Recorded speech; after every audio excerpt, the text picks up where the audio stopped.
won't let you choose me. Sana, binigyan mo muna ako ng pagkakataon para ayusin ang lahat. I can't hurt Lola. I can't betray those people who helped me.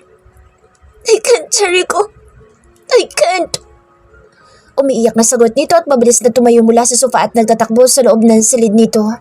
Hindi na niya ito hinabol pa. Hinayaan na muna niya ito. Ngayong narinig na niya ang dahilan nito sa pag-alis ng San Miguel, masasabi niyang naiintindihan niya ito.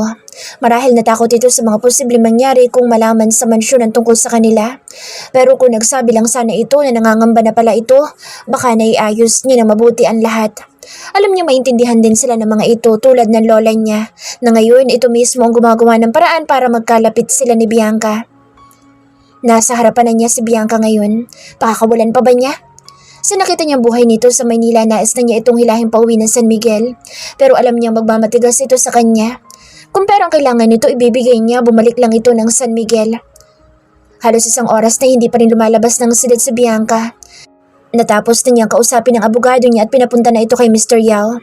Bago pa man mag-ingay ang manyakas na ito'y patatahimikin na niya at hindi na ito makakalapit pa kay Bianca. Napabalikwas siya nang marinig ang pinto ng silid. Kagad niya nakita ang mga mugtong mata ni Bianca. Napalunok siya at nag-iwas ng tingin dito. "You're still here?" sabi nito at nagtuloy sa maliit na kusina. "I am nowhere to go," sagot niya at sinundan ito. "Bumalik ka na ng San Miguel," sabi nito habang naghahanap ng kung ano sa ref. "Babalik ako na kasama ka." "Are you insane? Wala na sa San Miguel ang buhay ko." "So dito na ang buhay mo? Napapalibutan ng mga matatandang manyakis?" "Hindi lahat ng kliyente ko'y ganoon." "Oh yeah?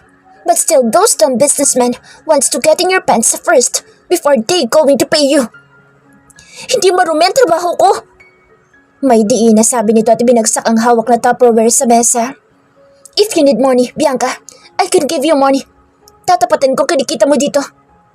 "What?" Kunot noon tanong nito. "Just tell the price, Bianca. I'll pay you, bumalik ka lang ng San Miguel at iwanan ang mundong ito." "Nahihibang ka na, Mr. Gomez. This is not you, Bianca. I am not the same Bianca you used to know." Galit na nito at iiwasan sana siya nito nang hilahin niya ito sa braso at idikit sa pinto ng ref tulad ng eksena nila sa mansyon. "Magkano, Bianca? Magkano ba ang isang Bianca Suarez?" Tanong niya rito habang taas baba ang dibdib sa tensyon. "You can't buy me." Nakuha nito sumagot at mabilis niyang hinalikan nito sa mga labi. Oh God, he really missed her lips. Her sensual lips. Nanlaban pa ito nung una pero hindi niya ito hinayaan na makawala sa kanya. Lalo pa niyang idiniin ang sarili dito at nararamdaman niyang nadadala na ito sa mga halik niya. Naramdaman niyang gumanti ito sa kanya. She lifted her from the ground and put her both legs in his hips. Still, their lips connected. He stopped slowly trying to find a place for them. Napansin niya ang silid at doon niya ito giniya. Sinipa niya ang pinto habang buhat pa rin niya si Bianca at nanatili ang mga labi nila sa isa't isa. Nang marating nila ang kama, dahan-dahan niya itong inihiga kasunod siya. Alam na niya kung ano ang mga susunod na mangyayari at kung matutuloy pa, pananagutan niya si Bianca. Wala na siyang pakialam kung hindi man siya ang nauna rito. Ang mahalaga, siya na ang huling lalaki sa buhay nito.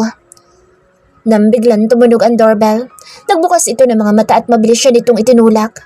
Natila ba nagising ito sa masamang panaginip at wala itong kibong nagmamadaling lumabas ng silid.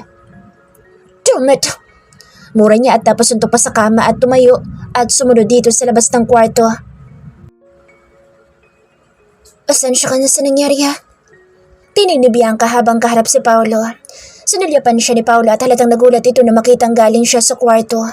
Kung hindi lang ito dumating baka kung saan na sila nakarating ni Bianca. "May bisita ka pala," sabi ni Paolo na sa kanya nakatingin. Hindi sumagot si Bianca at napansin niyang pinamulahan ito ng pisngi. "Anyway, aalis na ako. Hinatid ko lang naman yan eh." Paalam ni Paolo na marahil ay natakot sa mga tingin niya rito. "Thank you, Pao. Basta balitaan mo ako kung magsasampa ng kaso si Mr. Yao ha?" sabi ni Bianca at hinawakan pa sa balikat si Paolo. "Sa narinig ko kanina, hindi daw.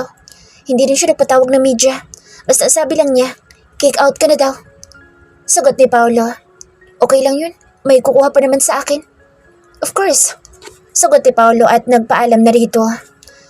Pagsara ng pinto, tiningnan siya ng masama ni Bianca. Kung kanina enjoy na enjoy ito sa ginagawa nila, ngayon tila tigre na handang sakmalin siya.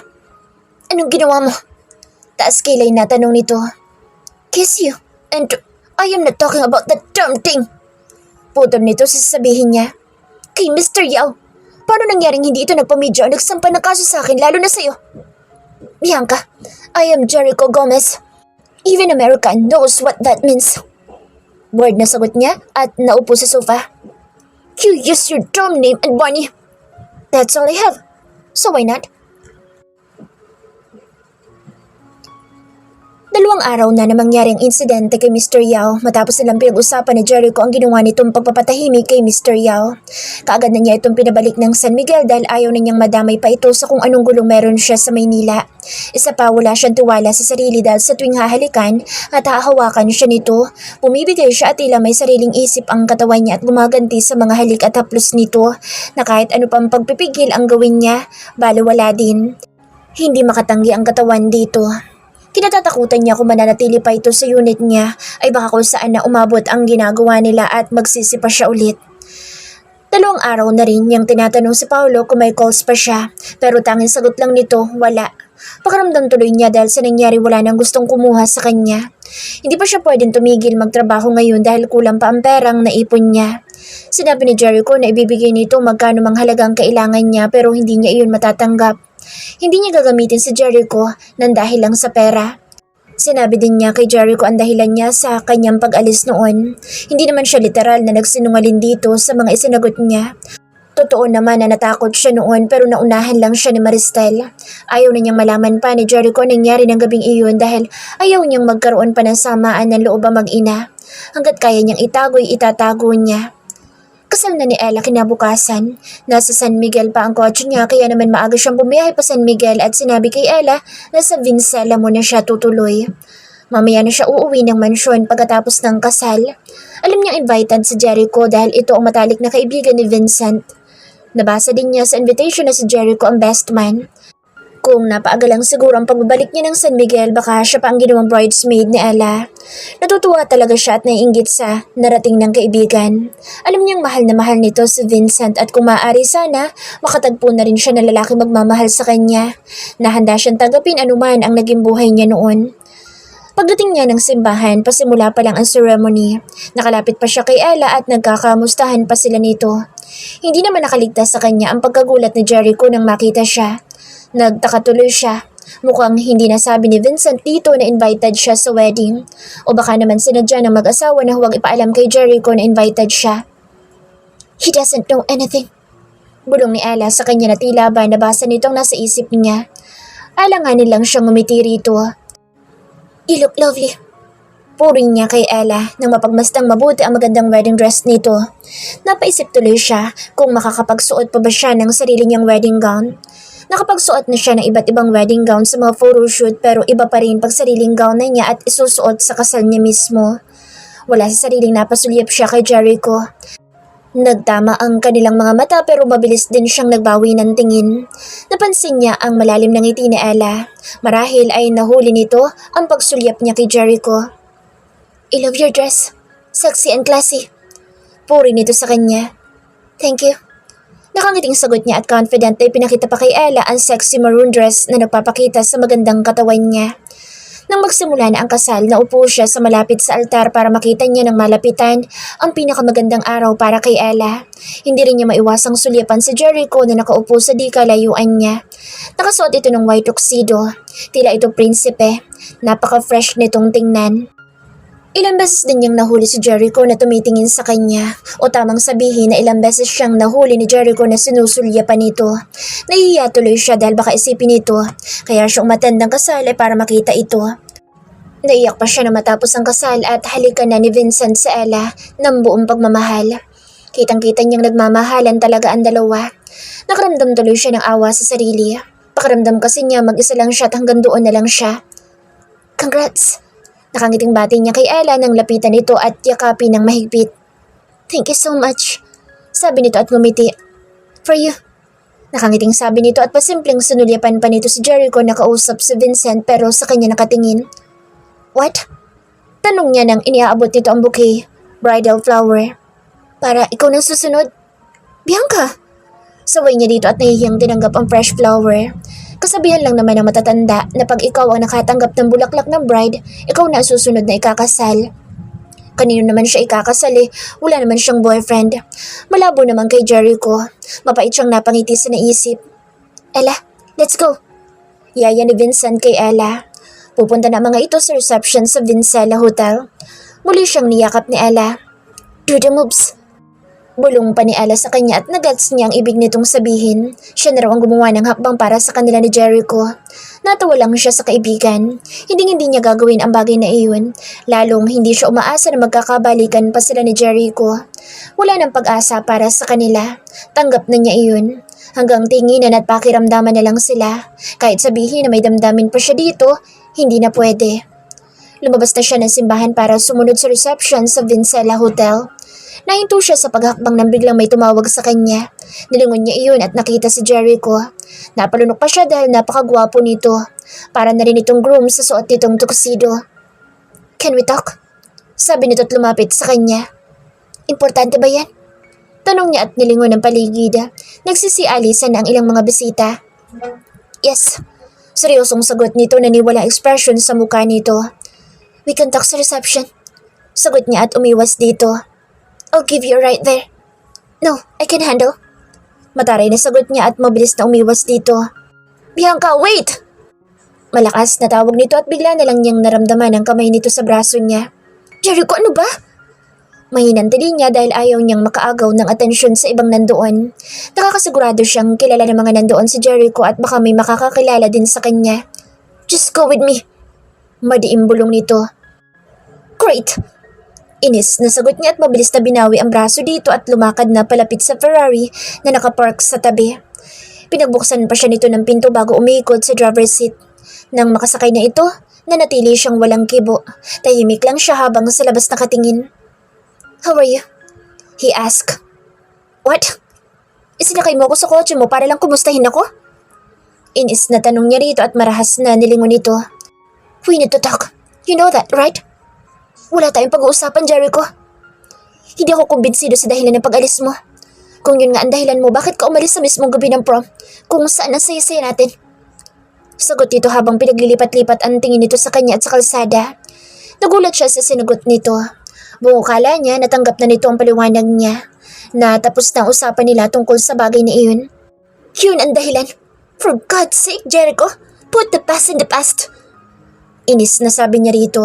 Pagkatapos ng araw na ito, hindi na siya babalik ng San Miguel. Kung alam lang niya, nahahalungkatin pa nito ang nakaraan, hindi na sana siya pumayag na bumalik ng San Miguel. Para sa kanya, inilibing na niya ang nakaraan. Masaya na siya sa narating niya kahit pasabihin na may kulang pa rin. Hanggat hindi ko nakukuha ang totoong kasagutan, Bianca. Sagot nito at iniliko ang kotse. Nagulat siya dahil hindi iyon ang daan papuntang Vincela Hotel.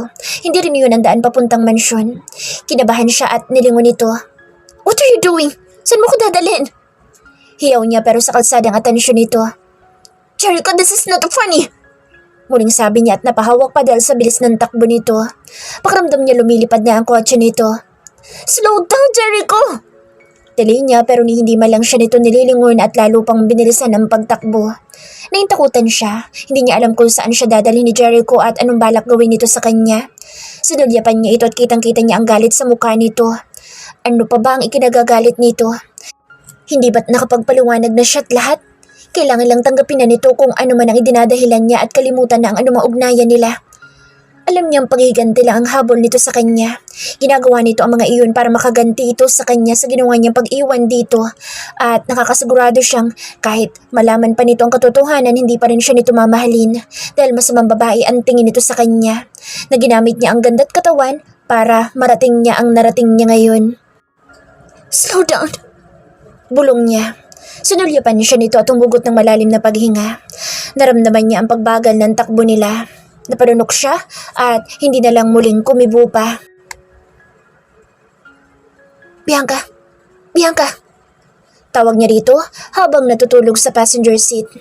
Nakatulog ito sa haba ng biyahe nila at siguradong pagod din ito kaya madaling nakatulog. Bianca! Muling tawag niya at niyugyug ang balikat nito. Bianca, we're here. Sabi nito na halatang naalimpungatan. Where are we? Tanong nito pero hindi na niya ito sinagot. Nagtuloy na lang siya sa pagbaba. Magandang hapon, Sir Jericho. Bati ni Mang Kanor na kaagad na sumalubong sa kanya. Sa Baguio rest house niya, sa Baguio sila nakarating. Biglaan po yata ang pagpasyal ninyo. Tanong pa ni Mang Kanor. Tiningnan lang niya ito at nalipat ang mata ng matanda kay Bianca na kabababa lang ng kotse. Nasaan tayo? Tanong ni Bianca habang nakayakap sa sarili. Malamig talaga sa Baguio pag ganitong mga panahon. Come on, Bianca. Let's get inside. Tawag niya rito dahil napansin ang panlalamig nito. Kumusta po, ma'am? Bati pa ni Mang Kanor kay Bianca nang daanan ito ni Bianca. Ngumiti naman si Bianca at binati rin ng matanda.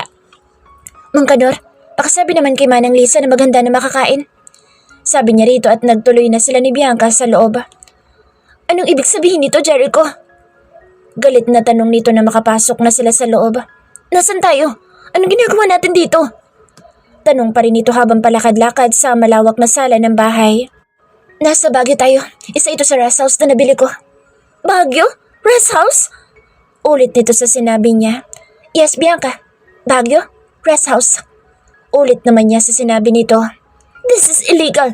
Hindi mo ko basta-basta pwedeng dalhin kung saan-saan mo gusto. Still, I did. Bored na sagot niya at tumakbang paakyat sa hagdan. Alam niyang susunod ito sa kanya at doon sila magsisigawan kung gusto nito para naman hindi sila marinig ng mga katiwala niya. Jericho! Tawag nito. Hindi na lang niya ito pinansin at pumasok na sa sariling silid. Narinig niya ang padabog na pag-akyat nito at maya-maya pa galit nitong binuksan ang pinto. Ibalik mo ako sa San Miguel or sa Manila! Sigaw nito na makapasok sa loob. Sinulyapan lang niya ito at hinubad ang suot na coat. Napansin niya ang paglunok nito. Alam niyang hindi ito immune sa kanya. Alam niyang malakas ang epekto niya rito at isa iyon sa labis na ikinatutuwa niya. Ano bang binabalak mo? Tanong nito at iniiwas ang mata sa kanya. Dinala kita rito para makapag-usap tayo na maayos. Wala na tayong dapat na pag-usapan. Huwag mo nang halungkatin ang nakaraan. Masaya na ako sa buhay ko. Ikaw din naman, maayos na ang buhay mo. Napaka-successful mo at powerful. Paliwanag nito. Nahimigan niya ang sakit rito. Hindi pa rin sapat sa akin ang paliwanag mo. Sagot niya tumakbang palapit dito. Umatras ito at bago pa ito makatakbo palabas, nahulaan na niya ang balak nito. Mabilis niya itong hinila sa bewang. Nagtitili ito. Would you please shut up? Sabi niya rito at binuhat itong palapit sa malaking kama. Lalo itong nagsisigaw. Iniisip siguro nito na gagawa niya ito ng masama. Iniagis niya ito sa malambot na kama at halos mabingi siya sa malakas na tili nito. This is rape! Sigaw nito. Napatitig siya rito at hindi maiwasang matawas isinigaw nito. Iniisip nitong ire-rape niya ito. You got to be kidding me. Pigil tawang sabi niya rito. I hate you. Namumula sa hiyaw nito at mabilis na tumayo mula sa kama at pinagahampas siya sa nadampot na unan. I hate you. I hate you so much. Tali nito sa kanya. Stop, Bianca. Stop acting like a child. Ibalik mo ako sa Manila. No way. Hindi ka baka babalik na Manila hanggat hindi mo ipinapaliwanag sa akin na lahat na nangyari na gabing umalis ka ng mansyon. Seryosong sabi niya rito. Binitawan niya ang unan at naupo sa kama. Nagyuko ito ng ulo. I want to know everything, Bianca. Hindi ako matahimik hanggang ngayon dahil naghahanap pa rin ako ng matinding idadahilan mo kung bakit ka umalis. Nandun ako, natatakot ka kina Lola na baka magalit sila. That's normal, Bianca. Pero maiintindihan din nila iyon. They all know na hindi tayo magkapatid, hindi tayo magkadugo. Walang mali kung maging tayo. Mahabang litanya niya at naupo sa sofa katapat ng kama kung saan nakaupo ito. Ano pa bang gusto mong marinig sa akin? Tanong nito na hindi man lang nagaangat ng ulo. The truth. Sagot niya. Nahirapan siyang tingnan ito sa ganoong sitwasyon. Kitang-kita niya na nahihirapan din ito. I can't. Sagot nito at umiyak ng umiyak.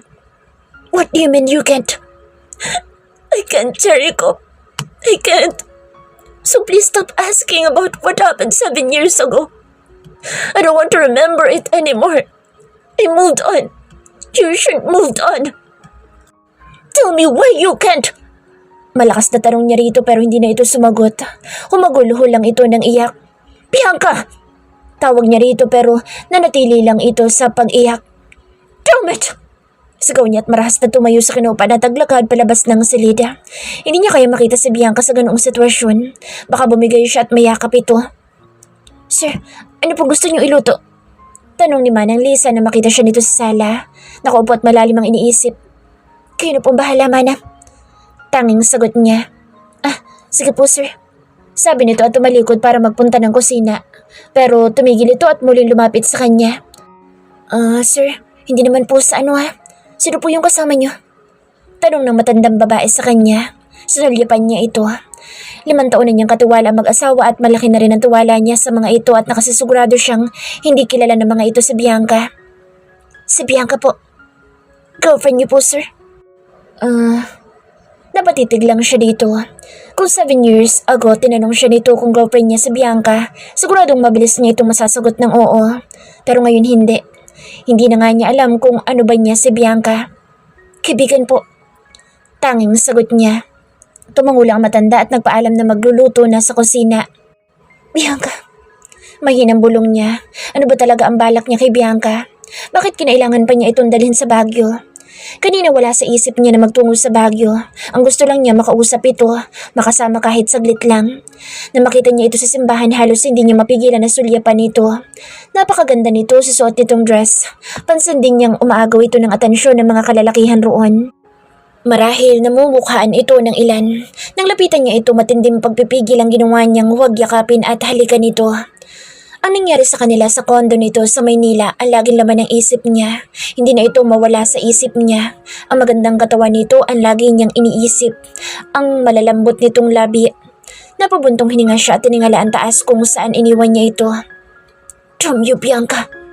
Mura niya dahil kahit anong gawin niya hindi mawala sa isip niya sa Bianca. Alas 7 na hindi pa rin bumababa si Bianca. Minabuti na niyang akyatin na ito. Alam niyang tulad niya hindi pa rin ito kumakain. Pagpasok niya sa kwarto, nakita niya itong nakahiga sa kama at tila ba napakahimbing ng tulog nito. Lumapit siya rito at napagbastan niya itong mabuti. Ang buhok nito na nakakalat pa sa unan. Ang maamong mukha nito, may bakas pa ng luha. Ang mga labi nito na nakabuka pa ng konti. Napalunok siya ng mapatingin sa mga labi nito at ipinagpatuloy ang pagsuri dito.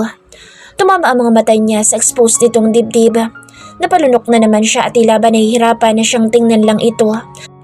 At ni hindi niya mahawakan. At lalong kahit kailan, hindi magiging sa kanya magandang babaeng nasa harapan niya ngayon. Napakasakit isipin na tila ba hindi na niya makukuha ito ulit. Gumalaw ito mula sa pagkakahiga at mabilis ang ginawa niyang pag-iwas. Ayaw niyang makita siya nito at mapansin ang ginagawa niyang pagsuri dito. Jericho. Tawag nito na gumising sa buong katawan niya. Napaka-sexing pakinggan ng boss nito mula sa pagtulog. Sunulyapan siya nito na nasa gilid ng kama. What are you doing there? Tanong nito habang inaayos ang buhok at sumunod ang suot nitong dress. Gigisingin na sana kita. Dinner is ready. Sagot niya at tumikim pa dahil pakaramdam niya may nakabara sa lalamunan niya. Dinner? Gulat na tanong nito at mabilis na sinulyapan ng relo. Oh no, gabi na. Nito at mabilis na bumaba ng kama. I need to go. Go where? Uwi na ako ng Manila. You stay here. Hindi pa tayo tapos na mag-usap. Wala na tayong pag-uusapan pa, Jericho. Paulit-ulit ko sinasabi sa'yo na wala ka na makukuha ang paliwanag sa akin.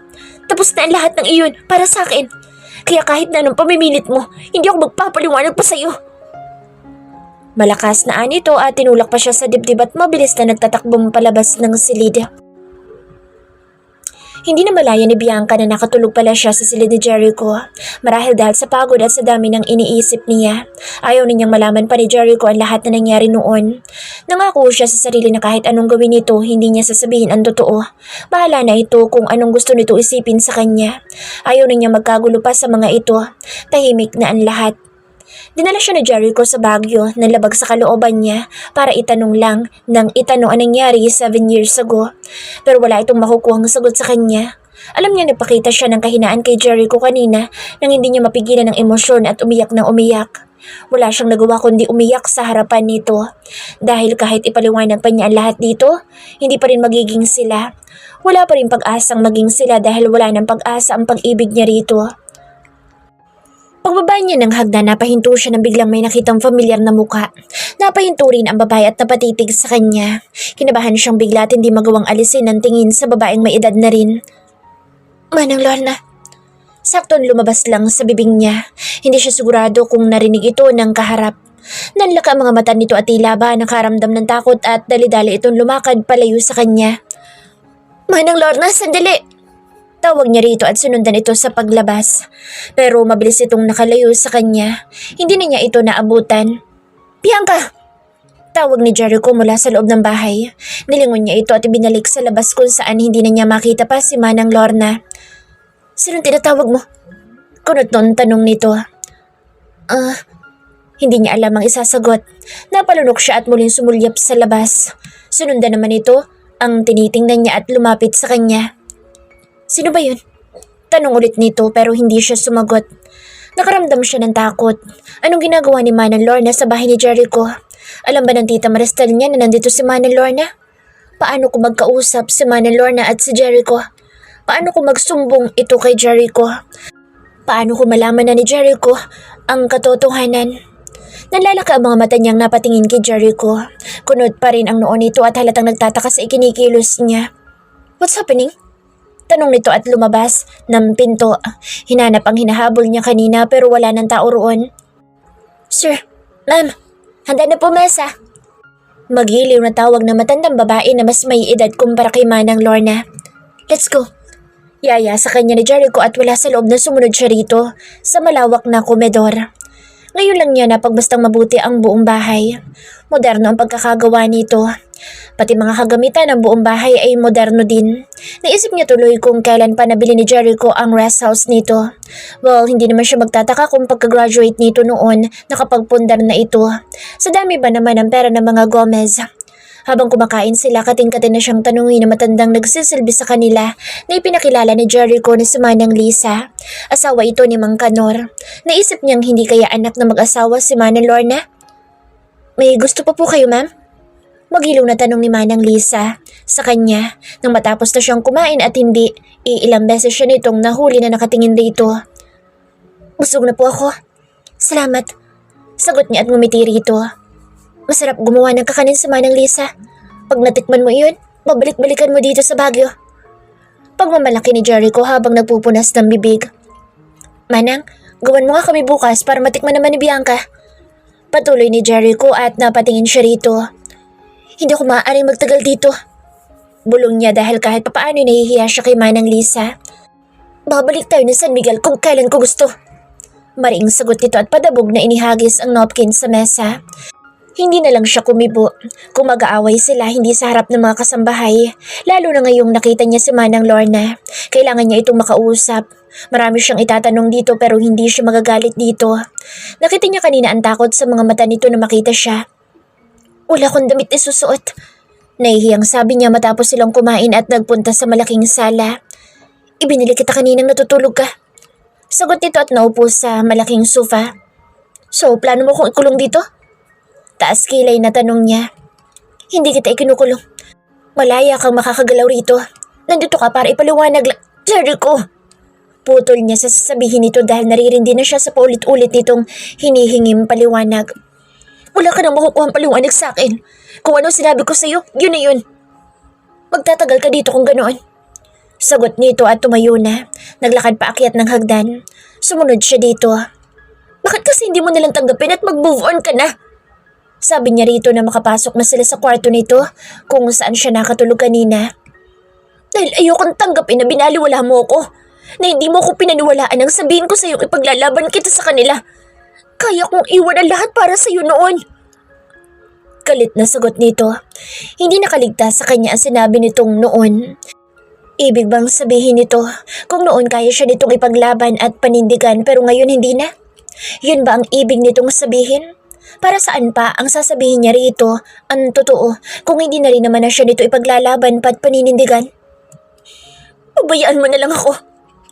Tanging na isagot niya at napasandal sa likod ng pinto at napayakap sa sarili. No! Sagot nito at hindi niya namalaya na nakalapit na pala ito sa kanya. At marahas nitong hinawakan ang mukha niya at tinalikan siya sa labi. Mapusok, mainit, mapaghanap ang mga halik nito sa kanya at nararamdaman pa rin niya ang galit. Napaluha siya dahil tila ba laging ganoon na lang magiging trato sa kanya ni Jericho. Ang lalaking minahal niya at sa palagay niya ay patuloy pa rin niyang minamahal hanggang ngayon. Be mine tonight, Bianca. Bulong nito at muli siyang hinalikan sa mga labi. Gumanti siya sa mga halik nito at tila sinisilaban ang buong katawan niya. Hindi siya umangal nang ihiga siya nito sa malaking kama. Handa na siyang ibigay ang sarili kay Jericho. Mahal na mahal niya ito at kung pagkatapos na lahat ng ito ay hindi pa rin siya matatanggap ni Jericho, tatanggapin niya ng maluwag sa loob niya ang bagong kabiguan.